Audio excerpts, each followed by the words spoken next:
Guys, may alaga akong dalawang ibon. Ang pangalan ng ibon ito ay ibong bato-bato. Hinayaan ko na lang na buksan yung kulungan nila. Binuksan ko ang kulungan nila, hayaan ko silang makawala. Ewan ko lang kung pag nakalabas sila dito sa kulungan na to at lumabas at lumipad at kung babalik pa sila. Hinayaan ko na lang kasi naaawa ko sa kanila.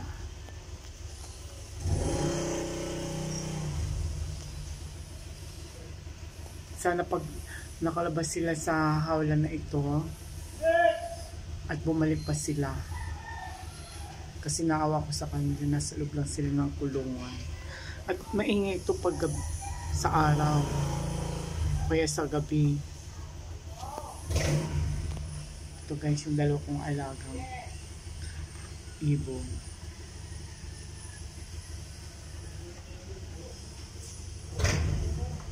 Kaya ako lang bukas yung kulungan nila. Kaya ako din silang lumabas. O sige guys, abangan nyo na lang kung paglabas nila at babalik ulit. At babalik ulit dito sa kulungan.